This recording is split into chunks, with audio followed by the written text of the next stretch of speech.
setiap malam Jumat baca Yasin. Penentuan sebuah ibadah di waktu tertentu itu butuh dalil, butuh penuntun, gitu kan, penuntun.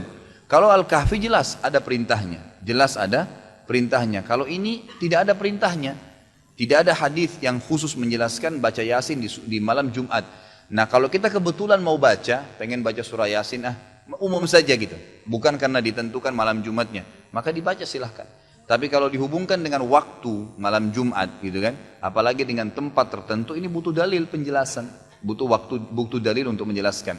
Jadi sebenarnya tujuannya ikhwas sekalian bukan menyoroti surah Yasinnya, jangan salah faham masalah ini. Tapi saya hanya ingin mengajak kita semua ini kembali kepada kemurnian ajaran Nabi Muhammad SAW.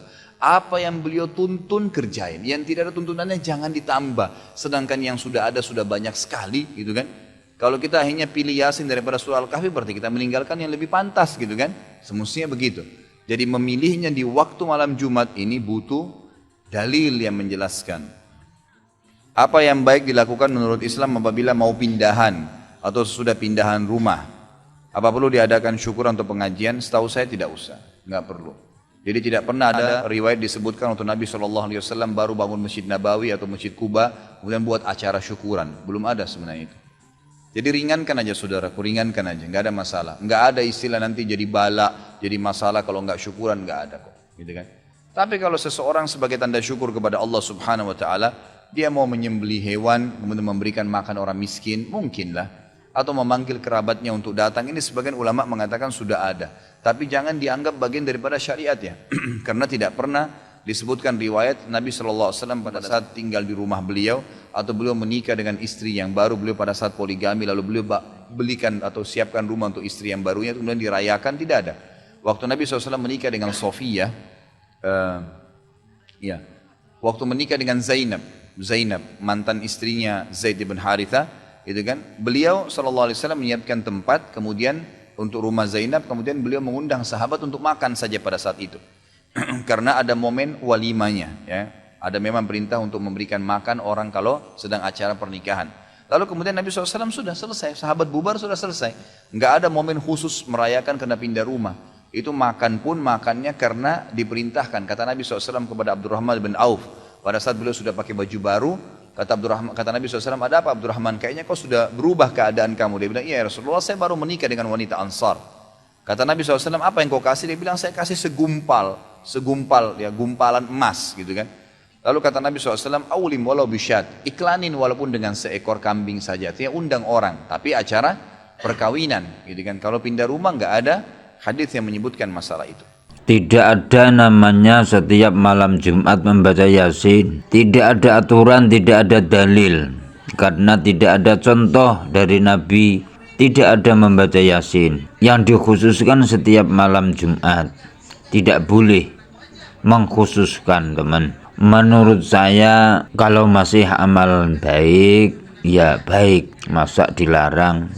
Amal soleh jangan dibatasi. Fadhailul amal, sebanyak-banyaknya amal soleh, daripada dia nyolong motor, daripada dia nyolong tabung, daripada dia bentrokan, maka bolehlah amal soleh sebanyak-banyaknya. Dan ada lagi, bagaimana kalau pindahan rumah Ustaz, diadakan dzikir, pengajian, baca Al-Quran, apa kata Ustaz Khalid? Tidak boleh, tidak boleh lagi. Syukuran tidak boleh.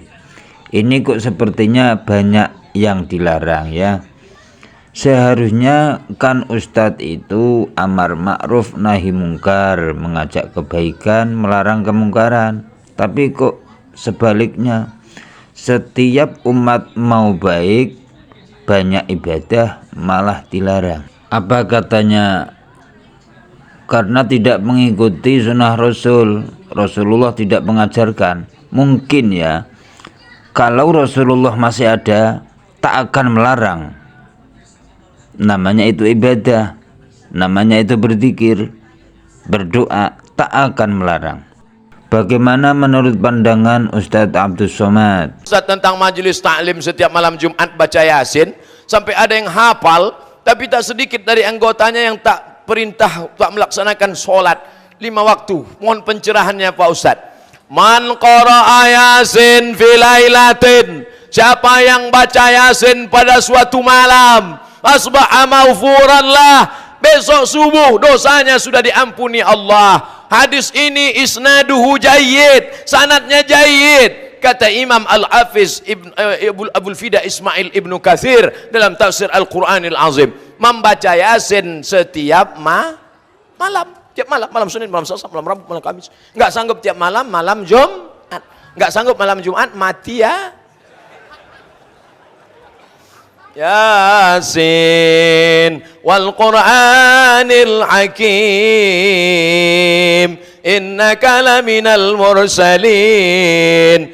Bagus. Tujuan membaca Yasin itu apa? Karena dalam Yasin dikatakan innama amruhu iza arada syai'an ayakula lahu kun. Mati. Kalau sudah mati nanti gimana? Al yauma nakhtimu ala afwahihim wa tukallimuna aydihim wa tashhadu arjuluhum bima kanu yaksibun. Bagus sekali makna Yasin. Saya sudah pernah buat majelis tafsir surat Yasin khatam di masjid, lupa nama masjidnya dulu sebelum viral. Itu menurut Ustadz Abdus Somad, mantap. Bagaimana menurut pandangan Ustadz Adi Dayat? Tentang Yasinan, Yasin itu kan baca surat Yasin. Yasin itu bagian dari Al-Quran. Sepanjang tidak kemudian dikhususkan Yasin misalnya, saya pengen Yasin yang lainnya tidak baik misalnya, maka mohon maaf, kalimat menghususkan kepada Yasin dengan menepikan ayat yang lain itu yang tidak benar. Kalau baca Yasinnya nggak ada masalah.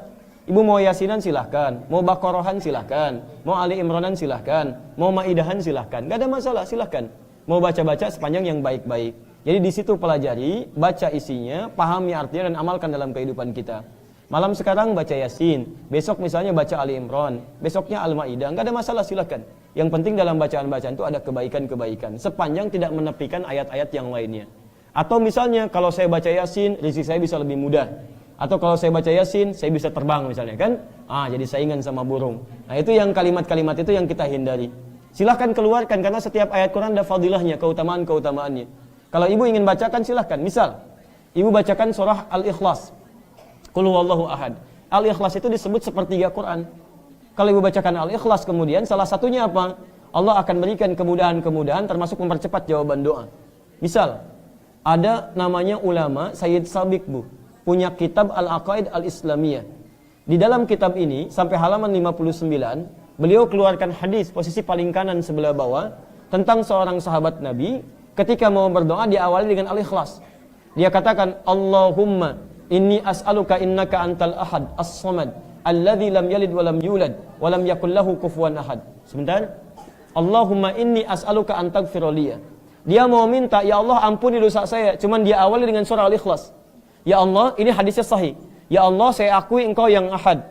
Ahad, as-samad, tempat bergantung. Lam yalid wa lam yulad, tidak beranakan, tidak diperanakan. Wa lam yakul lahu kufuwan ahad, tidak ada sekutu bagimu. Permohonannya, Allahumma inni as'aluka an taghfira li. Ya Allah, mohon ampuni dosa saya. Kedengaran oleh Nabi. Tahu kata Nabi, "Atadri bimadza tas'al?" Tahukah engkau bagaimana engkau berdoa? Kata orang ini, Allah wa Rasulullah alam. Kata Nabi, "Laqad sa'alta bi asma'illahil a'zam." Engkau telah meminta dengan nama-nama Allah yang paling utama. Idza du'iya biha ajaba wa idza su'ila biha a'ta. Kalau engkau bacakan itu sebelum berdoa, maka setiap permintaan akan dikabulkan, setiap doa kemudian akan diberikan. Permintaan diberikan, doa dikabulkan. Kapan dia memulai? Setelah membaca Qul huwallahu ahad. Di setiap ayat-ayat Quran, surah-surah Quran itu ada fadilahnya, ada keutamaannya. Al-Mulk ada keutamaannya, Al-Waqiah ada keutamaannya, Ar-Rahman ada keutamaannya, Yasin ada keutamaannya. Maka ibu baca keutamaannya, setelah itu amalkan isinya. Setelah diamalkan, maka fadilah akan diberikan oleh Allah Subhanahu wa taala. Alhamdulillah sudah jelas, padat, ringkas jawaban oleh Adi Hidayat. Doa yang diawali dengan bacaan Al-Quran itu lebih cepat Allah mengabulkannya. Itu resep. Mudah-mudahan kita selalu memperbanyak membaca Al-Quranul Karim. Semoga bermanfaat video kali ini. Walafu minkum. Wassalamualaikum warahmatullahi wabarakatuh.